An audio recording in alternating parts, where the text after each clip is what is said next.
thinking of last time I was watching the Hollywood Shuffle. I was watching it again to refresh my memory to think about questions to ask you. I realized like Robin Williams' black guy voice is the caricature that you're having to audition for. Was then and still is this jive turkey. Yeah, it's that jive like, hey, baby.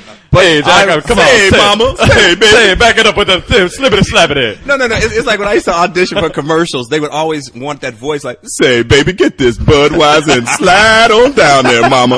And I go like, why we got to talk like that? That's what, it's like, right. So that's what they always wanted. And that's what Hollywood Shuffle is about. For those of you that haven't seen it, you should see it. It's hilarious. It's about a young actor in L.A. Going out with an actor with integrity, going out, and he's got all these acting chops, and going out to these audition rooms. And they're like, blacker, jiver, more, and then him having to come to terms with whether or not he's going to pick success or integrity. How long did you live in L.A. before you sort of thought about doing a movie like that? It's funny because after I did a film called A Soldier Story. Yeah. Denzel Washington, Howard Rollins, all these actors. And then after the movie was over with, my agents, said they only do one black movie a year, and you just did it. And then it was going back to being the black guy in the movie, like right. auditioning for the black guy. Right. And so after that, that's when Keenan and I started to talk, and I was having all these bad auditions. You knew him from clubs. You knew Keenan Ivory Wayans from clubs. Keenan watched my back, when we were in New York at the Improv in New York. Yep. Keenan was down before me, and Chris Albright was the manager of the Yep. Improv with Silver Friedman and Bud Friedman. Yep. And I was doing TV commercials and making money doing TV commercials, and Keenan had gotten to be a regular at the Improv. And right. then they had the laugh off or whatever, it was the big thing, and Jerry Seinfeld was in it, George Wallace was in it, and I wasn't a regular in the clubs, but I auditioned and I got in it, and everybody goes, who is this guy, Right. And the first thing I did was my Shakespeare routine, and I got into the semifinals, but I only had 5 minutes of material. So that's how I got into what the improv. Was it a TV contest? No, it was a stand-up, the biggest stand-up comedian in all of the city, in all of New York. So you were competing against Seinfeld and Keenan and all these cats with 5 minutes of material. With 5 minutes of material. That was I would just stretch it out, and it was a nervous because the first routine I ever did was this Shakespeare thing. Like PBS is proud to present, because at the time I was an actor in New York, and so Joe Papp at the Public Theater said he wanted to give an opportunity to minorities to do Shakespeare. So he put together black and Hispanic actors to do Shakespeare, but some of them were really well trained, and then some of them weren't. So when I saw the play, it was like, methinks not, my lord, hither hence, that's where he is for, my lord. I pray not thusly for him either. And so I looked at it and I said, oh my God, this is funny. And my first routine, I go, from the people that brought you, I Claudius, Hamlet, Sanford and Son, Julius Caesar, as done by the all black and Hispanic, and that's how it started. That's great. Right. And that was the whole bit? And you would do the bit. And the bit was like, depending on how I could extend the bit. Depending on how kind of laughs you were getting? You got it laughs. I would milk the fuck out of that shit. At the end of that baby. Look at this, look at this motherfucker with a tight-ass shirt. Hither hence, and what else is going on? Okay, so I made it to the next round, really and good. then what happened was, after I made it to the next round, the Improv said, who is this guy? And then that's when I started getting spots. But Keenan was like, hey, I'm going to walk you through how to get into the club. So you got, how long were you in New York for? I lived in New York for like almost 8 years. From, the years? I got there, like 7. I got there in 77. I got there 7. It was really beautiful city then, right? The funny thing, the funny story I can tell you is that Robert Klein was doing an HBO special, and we were all young comics, and he was doing it on 9th Avenue and 44th where the Improv was. I used to go there and all two the time. transvestites got into a fight while he's doing his stand-up, while he's doing his routine, and so he starts commenting, it's beautiful New York City, and these transvestites are about to kill each other, but come to City Improv. And he kept rolling, and we were just dying, but it was like seedy, really rough area. I used to hang out there in the 80s because my brother was is a comic, and worked the door at the Improv. Him and David Tell were like the doormen. So I used to hang out there all the time. And in 87, it was disgusting. Yeah. 87, 88, 89, it was like... For me in the 80s, I was a kid, and I was just I was youthful and exuberant, so I didn't do that. I was young, because I'm a lot younger than you guys. Jump? Yeah, Is that that's also true? Just that like was the shot. movie, like yeah, the movie. shot right. I assume you've known Wesley Snipes since Since he was paying taxes? All right. So you're in New York. You're a comic. You're making a living because you can make a great living doing commercials. Right. So then you're doing spots every night. I would do 3 spots every night. I'd go from the comedy. What was it? Okay, you got the Improv. Then there was a guy named Jerry Stanley that had gigs in New Jersey for $55, and you go to New Jersey, then you come what back. year? I'd love to get his number, by the way. What year?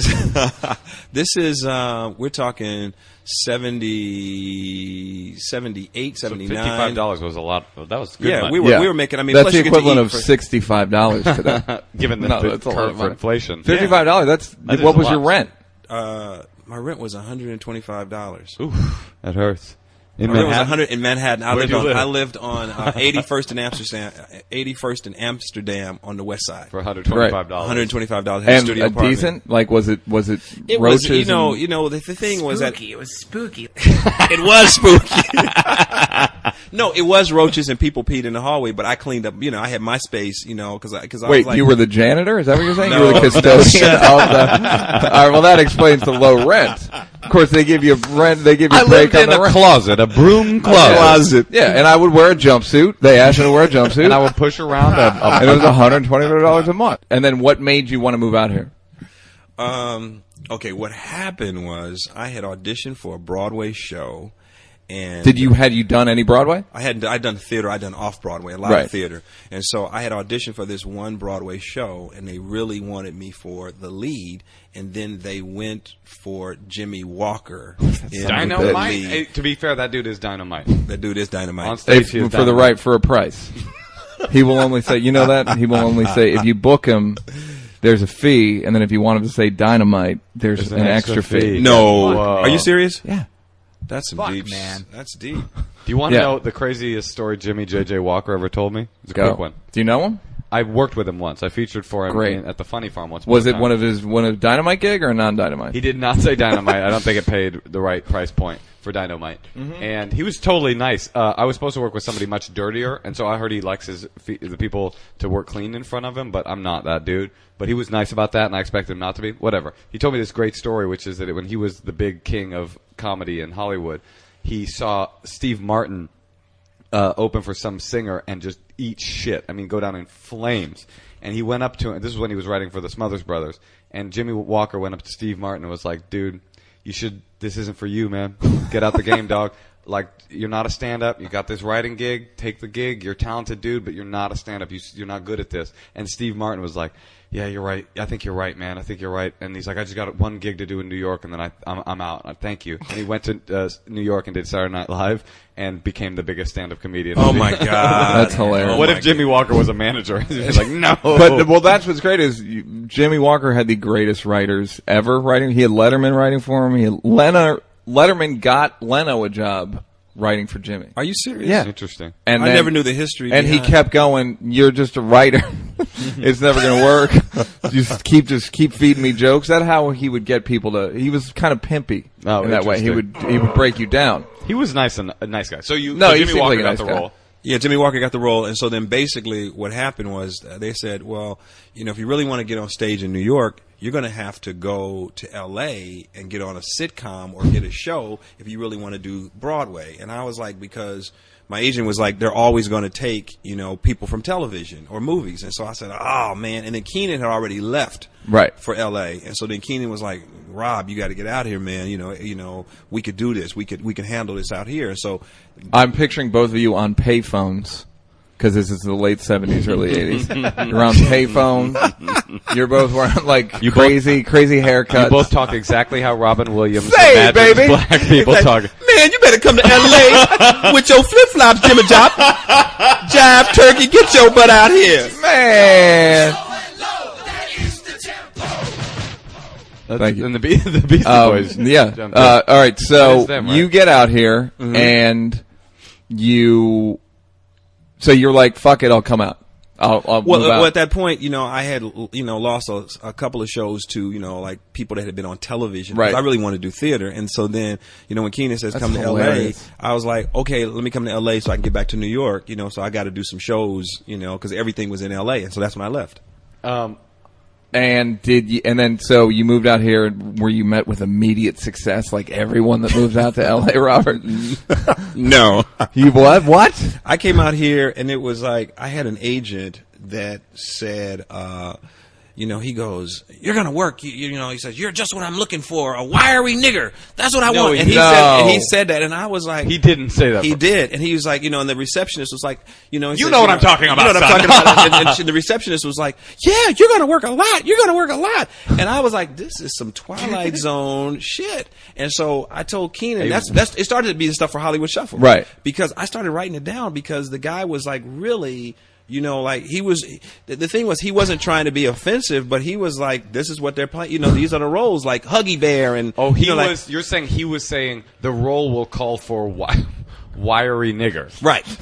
And so. In the stage direction, that was pretty common. that was it. So I was like, Jesus like, Christ. oh my God. So that's when I started to make notes on what would be Hollywood Shuffle. I wish you had done a joke where that guy kept showing up in the movie. Like at the end of scenes, he'd be like, "What? I heard there were some wire niggers here. Where'd they go?" All this reminds me of a scene. Did you in the Superman movies, there's this great scene where Superman is going after Lois Lane, who's in trouble, and he's like looking for a place to change his outfit. And my friend Jacob Siroff pointed me to this particular scene. He runs into the payphone booth, into the phone booth, and comes out in his outfit and this like pimp with two girls on either arm. He goes, "Woo, Jack! That is a bad outfit." Oh, woo! Absolutely! I've heard that, and I'm sure you read for that. I probably did. Yeah, I probably did. Yeah, say, Jim, that is a bad outfit. Yeah, woo! No, I remember that line read perfectly because I remember going. Having said that, Eddie's black guy, Eddie Murphy's black dude, is that voice also. It's that say Mama Jive. Well, he knows how to do it. He knows. He knows how to play that. He does that character like, say, man, what you doing, man? Yeah. Say, brother, what you trying to do in here? Yeah. No, but yeah, he'll do it sometime. All right, so you come out here, you go up for a lot of it's so hard not to just say wire nigger every fifth sentence now. I'm never going to forget those two words. What I can't believe is I like the image of him saying that in front of you, like as if he's fine. He was complimenting. The thing about it was, I don't know who his other clients were. Apparently not. Let me guess. Can I guess? Sidney Poitier. The Reverend Dr. Martin Luther King. Exactly. But I just remember that he thought it was a compliment, and I was like, to Keenan, I was like, man, this is some crazy stuff. That's what became Hollywood. Was he like, that's the game? He goes, there's some people out here that will, he says that's not the right agent for you, because Keenan was like, yeah, there's some people that are going to talk to you like that if you choose to accept the role. So that's became the basis of Hollywood Shuffle. Yeah, interesting. And the thing about Hollywood Shuffle to me that's interesting is that it's a lot of different things at once. It's edgy and it's also very sweet at the same time. Like it's from an era of movies that is very innocent, but the message is it's a searing satire on and social commentary. Before you answer this question, I will tell you two things that I've been told about Hollywood Shuffle that I would like you to either confirm or disabuse. Okay. All right. Why didn't you say deny in that sentence? Because he's not going to deny it; he'll disabuse it. Okay, yeah, that's typical Robert Townsend. Is disabuse. He's a disabusing guy. I am a disabuser. It's about disabusing. That's all it is. He's disabusive. Yeah, brother, we disabuse all the time. You know what I'm saying? Baby, wait, baby. Which abuser? Disabuser or the other abuser? Garden. No, but go on. You guys are silly. All right, so this is almost a serious interview, Robert. I know. Every time it gets serious we've ever done. Yeah. All right, so so Keenan told me that he had written a bunch of sketches, and that you were like, you can't just do a movie with sketches. There's got to be like a frame around it that's got an actual narrative. Okay, and he's like, and Keenan said that is why that movie stands the test of time, is because there's a story, like what you were saying, there's a sweetness to it, and there's a narrative. Keenan said, and I think about this all the time, people would rather watch a good movie than a funny movie. So what he was saying was, you need a story. People would rather watch E.T. than Coming to America, for instance. Okay, so that's one thing that I would like. That put that in your disputes list. And then the second thing I heard was that Eddie saw it. You guys made the movie, right? Eddie saw the movie and said, "This will not get distribution unless someone like me validates these guys." So, because he was a big star, so he said he hired you for Raw to direct Raw, Eddie Murphy Raw, right? And he feels like because of that, it helped Hollywood Shuffle. Well, you directed Raw. I directed Raw. Wow. Yeah, I directed Raw. I mean, that's that whole thing. Well, I will get to that. We'll get to that in a second. But no, okay. The first thing was that I can't remember story wise because Keenan is a funny comedian, funny comic writer, but he understands structure too. Right. And I just think that as we were putting it together, we just had a good flow. We just understood comedy, jokes. Great. And, great. Because that's the thing. People always, with me and Dave, they go, well, he must have been the joke guy and you're the structure. And it's like, no, we can both do both. Keenan really understands structure and he understands jokes. And I think we always complimented each other in terms of putting it together. Now, in terms of Eddie Murphy, the funny thing was Keenan had said... one, he says, when we get done with the movie, we want to show it to Eddie, Right. But while we were making the movie, because every time I went into an audition, they said, we want an Eddie Murphy type. Yeah, you guys did the whole... And so then I was like, we got to make fun of Eddie. Right. I said, it would be really funny because have them everybody look like Eddie Murphy types. Right. And so Keenan was like, man, don't do that, man. You're going to offend Eddie, man. It's like, I said, but Eddie makes fun of everybody, man. Fuck that. And so what happened was, we shot the scene, I directed it, so I got all the people together and I shot it, and I said, I think this shit's funny, I said, we're not making fun of him, we're talking about how everybody in Hollywood's got to act like Eddie and stuff. So anyway, Keenan sets up the screening with Eddie. We have the screening at He didn't know that scene was in the movie? No. We have the screening at Photochem in Burbank. And so Eddie comes in and he's got, all his boys with him and everything. Uncle Ray. And, the whole thing. And Turtle. so everybody's laughing at the movie. And he's having a really good time and, really just laughing. And so then all of a sudden while the movie's going on, then we go, what we're looking for is an Eddie Murphy type. And then you hear one of the bodyguards go, Eddie, they said your name, man. Eddie, they said your name. And then the whole room goes quiet. And then Keenan's like, oh, shit. And then the whole room. And so then all of a sudden it's like, be more phonic, Murphy-esque. And then all of a sudden you see me go, and then all the other guys dressed like Eddie Murphy. Then Eddie goes, oh, Rob, hell no, man. Y'all ain't do this shit. Oh. And then the whole room started laughing. He liked it. So That's then cool. after the movie, everybody leaves the screening room and Eddie's sitting there by himself. And so then I go polishing a gun. Weeping, polishing a gun. No, then I go back in there and I say, hey man, I say, Eddie, I said, I was just making fun. I said, Keenan, was like, don't put the thing in there. And I said, I just thought it was fun because, that's what we're going through right now. Everybody wants us to be like you. Right. And Eddie says, no, man, I'm not offended by that. I'm not offended by that. Say, man, you fucked up now. Say, baby. That's your ass. He said, I'm not, he says, man, I'm impressed that you guys put this movie together and the shit is really funny. Yeah. And then that's when he said, I'm going to do this concert movie. Do you want to direct it? So he offered it to me right in the room. And I was like, fuck yeah, I want to do it. And then the other thing that I want to say, and this is in the documentary, but we might as well, the thing about, like when I was directing Raw, it really was Raw. Eddie did whatever joke he wanted to do. And the hardest thing about the film was the first cut of the film came rated XXX. And so then the only thing I had to do, literally XXX because of all the language. It was like, so then we had to have this meeting with all the lawyers from Paramount and the ratings board to get the film down to an R because they said we can't release an X-rated film. So then we had to count every word, every curse word. And then we had to have this meeting at Eddie's house with all the lawyers, 12 lawyers from Paramount, 6 lawyers from, the other thing. And then we're sitting there and they're counting every word. And it's like, like 32 motherfuckers, 28 bitches, 28 hey, cocksuckers, dick grabs. And so then you have the attorneys negotiating. And so then it's like, so we're going to take that motherfucker from you. And so we'll give you the bitch for the cocksucker. And then Eddie goes, no, I need that bitch. I'll give you the other motherfucker for the dick grab, but I need the cocksucker. You're taking the cocksucker, or are we taking the cocksucker? Okay, we've got, and so by the time it was over with, we came out with an R. Have you guys seen the original cut of Norbit? 4 X's. The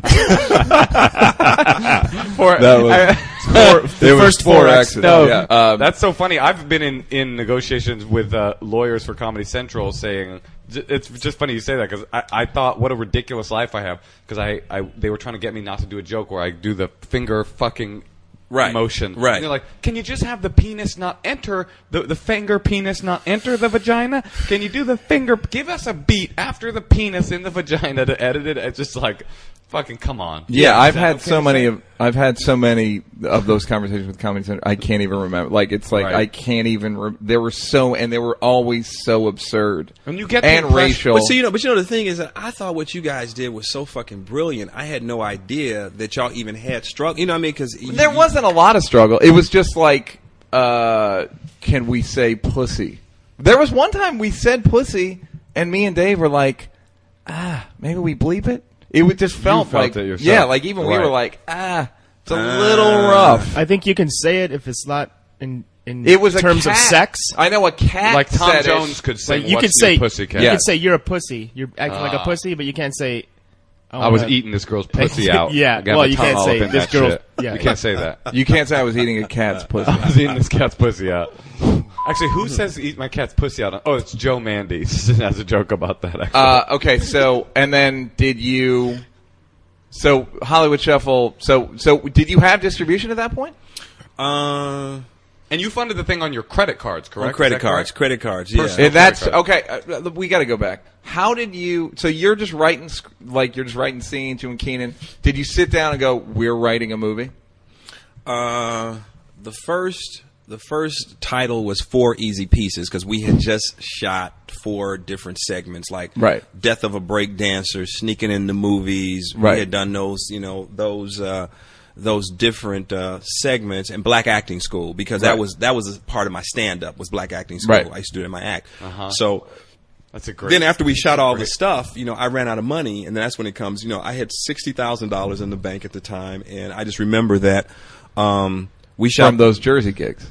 Kidding. No, from Soldier Story, Streets of Fire, and American Flyers. Fantastic. And commercials. And so I had saved that, and then that's when I was like, I had finished Soldier Story, and I said, let's make a movie. And so I told Keenan, I said, I don't know anything about directing, but let's just do it. And I had directed stuff in college, theater, but I had never done film stuff.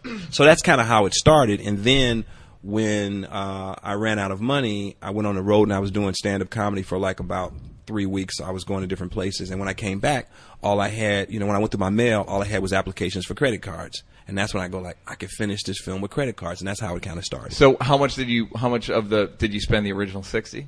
I spent the original 60. I was done. Yeah. Oh, got it. So you spent it on those 4 on those 4 things, and we loved what came out. We were sitting in the screening room at Photochem looking at the dailies of Death of a Break Dancer and all that stuff. And how much running time were those 4 pieces that you had? Probably about 30 minutes, 40 minutes of like usable bits that worked. Yeah, bits that work. Because as comedians, we kind of understood the rhythm of jokes, and like, don't be too silly, straight man, funny man. So the stuff was working.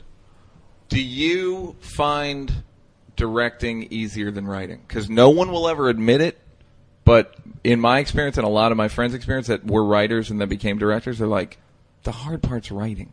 The hard part is writing, because once you get to the set, either you're going to try to figure out some shit that if it's not funny, if you got a comedian, my term is funny bones. If you got a comedian that got funny bones, then you're in heaven. Mine's funny ligaments, but go ahead. And that is the difference between black people and white people, right there. It's bones and ligaments. Yeah, I mean, if nothing else, if you've learned nothing from today. So I think the writing.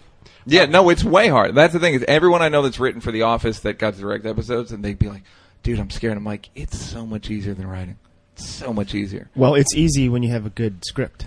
Yeah, well, that's the thing. If you're in charge of the script, and the hard part is, it's getting a good script, and then once you get going, Yeah. you've got all these people helping you. When you made Hollywood Shuffle, you're saying you made these 4 pieces first, before you didn't have like an entire script of a film. You just no. Hollywood Shuffle is a narrative. Exoskeleton I remember with seeing it in the inside 80s, and I remember like really loving it, but I just haven't seen it in so long that and I just haven't seen it. Well, in a I while. guess you didn't love it that much then. No, I did. I remember really liking it. To not watch it again. I know I've watched it Exactly. 4 or 5 times. I don't watch films over and over. You've seen Amazon Women on the Moon Once. several times. Once. Which I think is but you saw Amazon disrespectful. Women on the Moon too. Which I think was biting what you were trying to do. You know, quit belittling me and let me ask a question for once. Oof. Told you, Robert. We fight. We be fighting. Jerry. We should go on Jerry's I Thunder. need that sample. Okay, so Well, I have a question. Yeah. You're a speaking of having funny bones, you clearly have funny bones. You have because you've sort of done it all in within the sort of shell of comedy. You've directed, you've written, you've done stand up, and you've acted. What's your favorite thing to do? And I want to put a part B question. Well, I'll just let's start there. What's your favorite thing to do? I love it all. I got to tell you the truth, because it's like I love writing. I love I love it all. I love the creative process because when you can make people laugh is a gift, and if you can get the joke to work, Right. it's like there's nothing like you think of some shit and you're like, this shit is funny. Yeah. Then all of a sudden you sit in front of an audience, you go like, Yeah. oh, you know what I mean? So yeah, it's hard to explain. I was talking to somebody about that last night. Getting a joke to work, having a thought and saying it, and people laughing at it. Mhm. It's like hard. Is it validation? There's something that feels like you get like locked in. Like it's like this thing. Like the gears line up. There's something to that, but I was just listening to this interview with Patrick Stewart while I was running yesterday. Who's that? Jean-Luc Picard. the English actor that does. Yeah, no, I haven't. Scrooge. I haven't heard him. He hasn't done. So he's Jean-Luc Picard, and he's Professor X in the movie. He's a big movie star, big TV star, and he said his whole thing was just trying to get back on stage to the theater. So he's not a guy that cares about laughs. He's a guy that cares about. So there's something that he's doing. He needed to be doing live performance. The guy from Star Trek doesn't care about laughs? What I'm saying is that show's hilarious. What he's obsessed with is live performance, and so there's something about live performance that Yes, is but as a immediate writer, and quintessential. What I'm talking about is having an idea and then going like, I think that'll work, and then doing Right. it because you're not getting love. You're getting like confirmation, Right. of your. Well, if you can connect, it's like I was writing some stuff, earlier, and it made me laugh, and I started going like, oh, this shit's gonna work. You know what I mean? Like, Yeah. you just Totally. know, and you go like, Yeah. oh, when I put this in front of an audience, it's gonna be. And then sometimes it doesn't work because it's like it needs to be tweaked or one little thing. But there's something beautiful to watching. A bit work, really work. No doubt. And Yeah. there's also sometimes you write a joke and you're like, I don't really think it's that funny, and it works every time, which is also a bizarre thing. But It's like, now, do you stop doing that joke? That's the thing. No, That it's it's- like, do I want to? Do I I don't mean- like? Do I want to say this? I don't quite mean what you think. I think you think I mean. I don't mean I think this joke sucks or is hacky. I mean I don't see what makes people Right, react yeah. with laughter Yes. to this I know. joke. Like, Well, I like but the- see, but see, that is strange though, because if you don't know why, like for the most part, when you get your laughs, why. Right. I'm going to do this one little gesture and go like, well, anyway, or whatever, and that's the setup to the punch, Right. And you're going to milk it, But then when you just get those laughs where they come from someplace and you don't know why they're laughing, you know what I'm saying? Yeah, absolutely. But I was trying to think of what that thing is when because do you stop doing stand up because you found just all this other stuff more Well, fulfilling? that was my B question, which is we were talking about Eddie Murphy and Steve Martin, in fact, and then also Jimmy J.J. Walker, who's currently grinding out on the road right now, like doing clubs. What is it about certain people that reach a certain level of success or old schoolness or whatever, do you think, that takes them out of the stand-up game? Because from my perspective as a stand-up, I feel like, and maybe this is naive because I haven't reached those peaks of success. If I get big and famous, I'll never want to stop doing live stand-up. But then there's all these, guys that do. Eddie Murphy, you, Steve Martin. There's a million people that stop. Well, I guess the thing for me was that I was never a pure stand-up. Right. I was always, I love characters, and so I would go into a character, and I think I'm more suited for a one-man show than, because, certain guys do jokes, and I would go into characters, and I like, like committing to a character, right, like what Richard Pryor would do with Mudbone and right, stuff like that. Like I used to end my show with my old man, and he would do all the different, like a vaudeville guy. And so the stuff that I write is more tailored for a one-man show, and I think that's where I will return to the stage. Got it. Life change was it one of those, like, I always say that when you succeed in Hollywood, it is like the sketch the Mr. White sketch that Eddie did, the thing where it's like there's a whole different world set of rules for the winners. I always call it the winner's circle. Well, life does change because all of a sudden everybody knows you. You know what I mean? And then you go, like, I went around the world a couple of times at film festivals, and then you get, what movies do you want to make? And then the next one I wanted to make was a 5 Heartbeats. So, right. But it was just, your life does change because then everybody knows, I remember doing the Tonight Show, and I always thought I was going to be on the Tonight Show with Johnny Carson as a stand-up, and then there I was on the show with this little movie that I had done with a credit card, and and Eddie, Murphy had said, he says, I said, well, what should I watch out for when I'm on with Johnny? And he said, please do the voice. He goes, whose? Do any voice you want to do. Everybody's voice. No, I can't do Eddie's voice. But anyway, he says, when you go on the show, he says, just know that during the commercial breaks, Johnny's not going to talk to you because Johnny is still thinking about his jokes and he gets nervous. And so we're on the show. We've got Robert Townsend out here. He made a film on a credit card. Let's take a look at the film right now. Robert, come here and talk to me. We sat down and we started talking. I did my stand-up, sitting down, like all my jokes. Right. And so then we went to the commercial break, and he's laughing and the whole thing. And so then we go to the commercial break, and after it's over, I said, hey, man, that was fun, and he was like, and he was quiet, thinking about his jokes. And I was like, oh, that's what Eddie was saying. Right. He goes, in between, so it was true. But that was like, probably one of the highlights because I always wanted to be on the Tonight Show with Johnny Carson. Yeah, somebody was saying, somebody was saying that Johnny was actually, he was nerve-wracking to be next to him because that, like, pencil stuff, she said it was, next to him it was more like, it was like annoying and sort of off-putting. I knew he was doing a certain kind of, high wire act, trying to keep that, because he was doing it all the time. You know what I'm saying? Like, you come on and go like, this is my 5-minute segment. Yeah. But he every day, so I didn't know, like, him memorizing his jokes or putting his gags in for the next person. So he would always. But I did the show like maybe 4 times with him, and so it was like kind of really cool. And did the movie make did it make a ton of money, or it made really good money? I mean the film was done for $100,000, and I think by the time it's said done with DVD, we did about 10. Great. Do you think $10,000? $10,000. That is that feels like not a good return for a black movie. That's a pretty small loss. A lot of them lose way more than $100,000. So the fact that you guys only lost 90. Yeah. Doug, do you have a question? Is it still possible, do you think, nowadays for someone to make a film like that on credit cards? Yeah. It's easier now. What about these debit card fees that they're putting in? It would have cost you $100,005. You know what's great about your question is I panic every time you talk, and you always make me laugh. And you guys never even let me. I know. He had to be like, you have a question, you want to say it now? No, I'll let you ask it. Every time in the middle of it, I'm like, what is he saying? And then it's like you kill it. Kill it, dog. And the dog, everybody's talking about what you're doing over there to my left. Okay, so you killed it. You totally 5 Heartbeats, bigger budget. Right.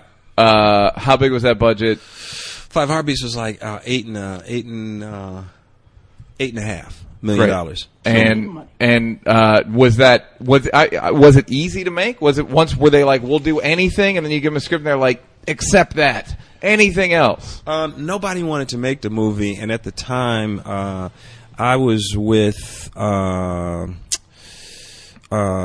management company, and I'm going. Brillstein?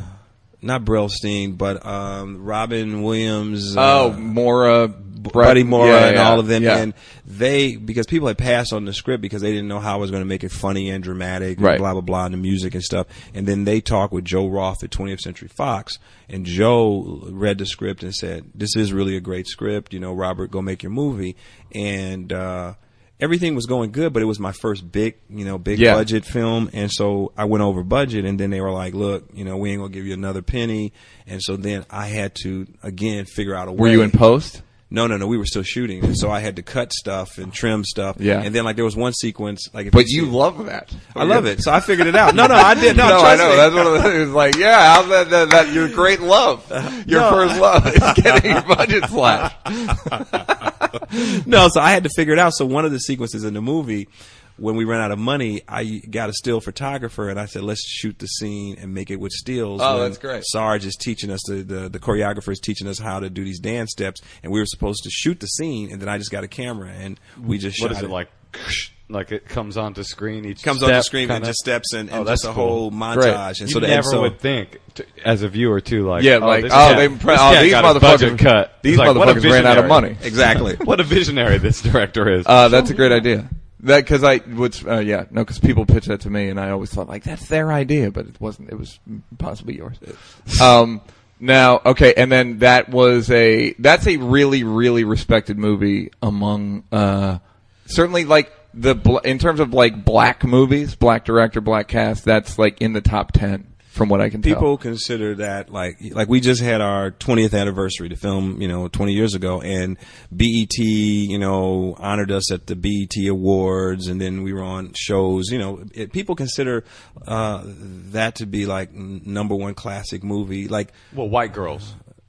White Girls is probably up there. White Girls, and then Does that count? You probably see them at a lot of film festivals. The White Girls, all the White Girls, the cast of White Girls, with the young Wayans. between that and Soul Plane. Yes. Yeah.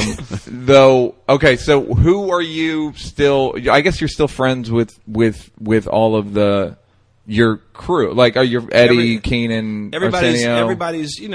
Everybody's still real cool. It's just that everybody's hustling to make their movies. Right. So we're all like in our own zones because everybody's Right. trying to, Let me ask you this. All those guys, Keenan, you, Eddie, Arsenio, taking away fame, who was the beast? Who was the comic? Who was the guy like, dude, that guy's the beast on stage? I think Eddie was always the beast. Was always Eddie? Eddie was always, because he was so fearless, and he was the youngest, you know what I mean? I watched his Tonight Show, his first Tonight Show. I've seen that too. I linked to it on Twitter, and it got 100 retweets because his entrance is fucking unbelievable. It's like How does he enter? I can't remember. He entered curtains part, and he just walks out. He's wearing the double-breasted suit, and curtains part, and he just walks out as if Johnny is on his set. I've seen Just that. with complete Wow. poise, takes all the time in the world to get there.